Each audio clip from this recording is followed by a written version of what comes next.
all kind of vans, yo. We got vans on trucks, on vans. Nice little Saturday. Drive home after the market, say hi to the dog. And Sup Traders Trade Journal. In this video, we're going to be talking about selectivity as a trader's edge. How y'all doing? Hope you're doing good. Hope you're making some money in these markets. And if not, then that's the cost of tuition. It's a very expensive tuition in this market, but if you stick with it long enough, it's worth it. Hopefully. You gotta not blow up and you gotta stick with it. So the thing I want to talk about is the idea of selectivity being a trader's edge. And everything that I'm seeing recently, just that's popping up in my feed, is about how, and these traders are saying, like, the best traders trade, they're selective in the instruments they trade. They only trade a couple instruments or one instrument or only one asset class. And then within there, they only take certain trades. And part of the reason why I think this is important is because, well, first of all, there's a lot of reasons. But trading is success. It's more about what you don't do than what you do, right? Like, everyone can have some winners. If you can cut out and remove all the losers, it's going to save so much time, stress, and obviously that's going to give you a nice P&L, right?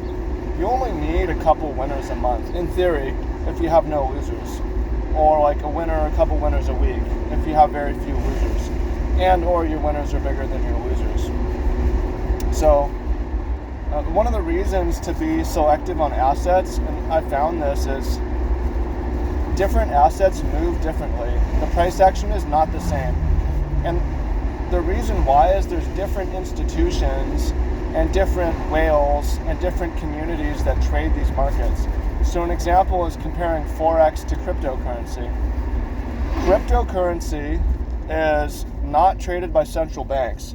Central banks trade Forex legitimately. They trade it in a way, like foreign banks manage a reserve of foreign currencies, and depending on what's happens, they're going to adjust their balance, right? They might sell dollars and buy euro, or sell francs and buy whatever. So the presence of central banks, for instance, makes the price action, the presence of them in the market makes the price action of Forex different.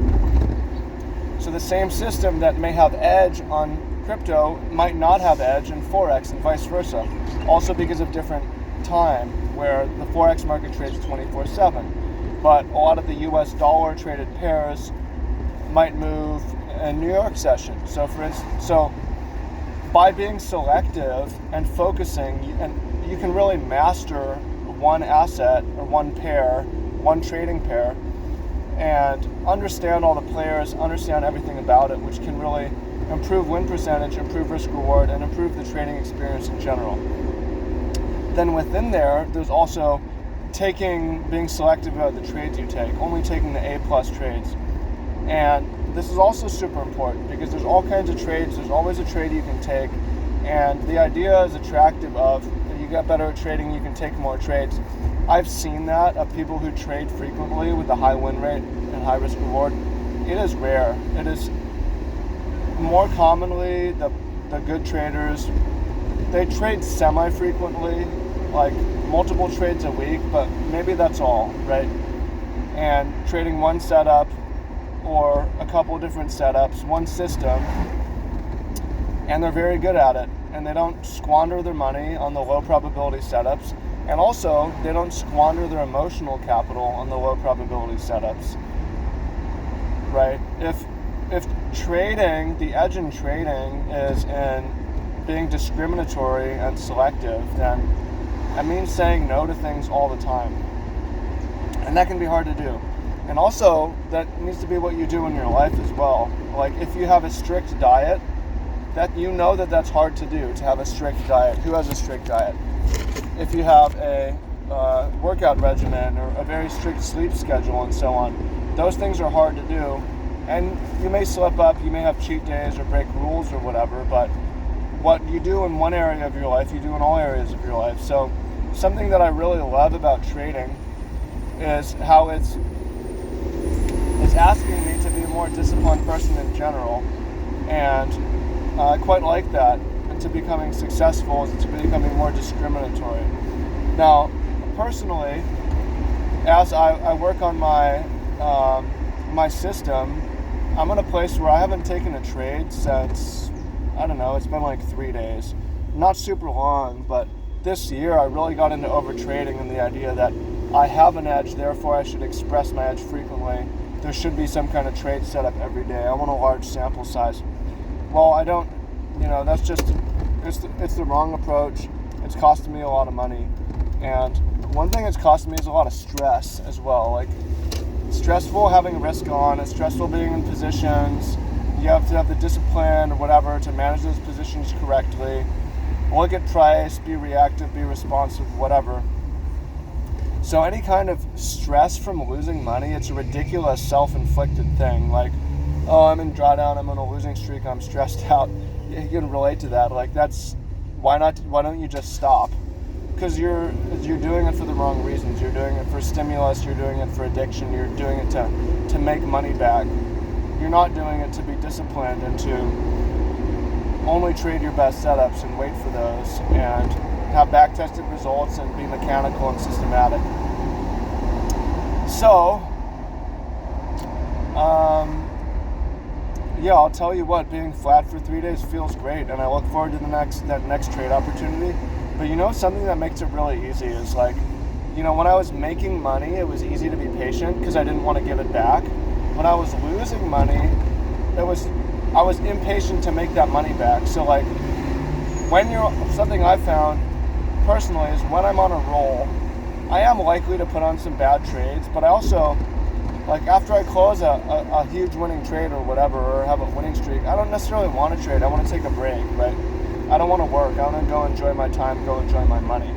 So that's conducive to continuing to be profitable, where you have a virtuous cycle where I'm making money, so I'm in no rush to make money, right? I'm up on the month, I don't want to give it back, so I'm in no rush to trade.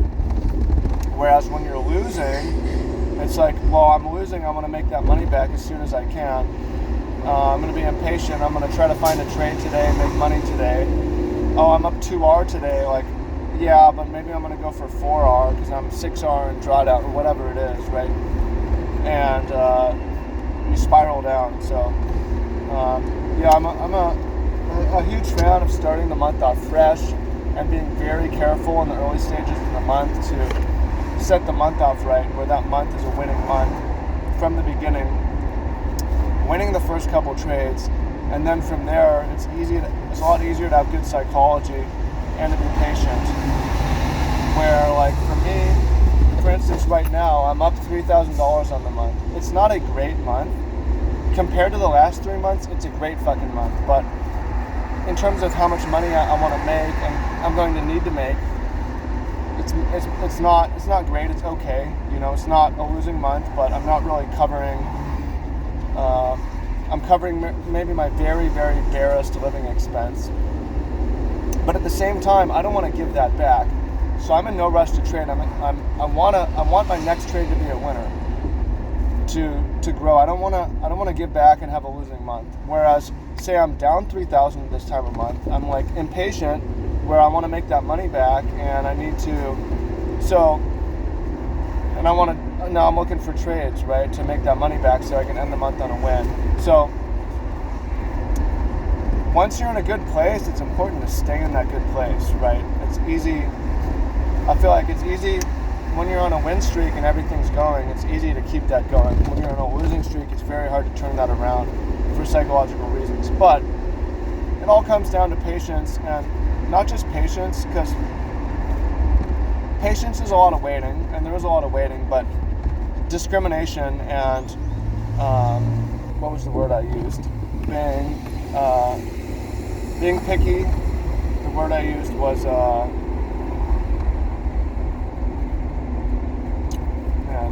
it's a synonym for these.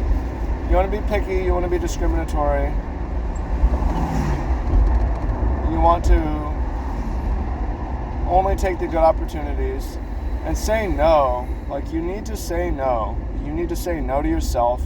I want to stop by the store here and get potato chips. No. I want to take this trade here even though it's not back tested out of my system. No. I want to skip the gym today, or whatever the workout is, or surfing, whatever it is. No. Right? I want to stay up late and watch YouTube videos. No. Right? Like, it's all the same. You have to. It's not just being patient, but saying no. Saying no to yourself. Impulse control. You have certain impulses? No. And the more you can do that, the more successful you can be in trading, where you say no to all the bad stuff. And if you're going to say yes to something, it's going to be only part of your plan, only something that you understand, and that's it. So that's where I'm at. Almost back to my place now.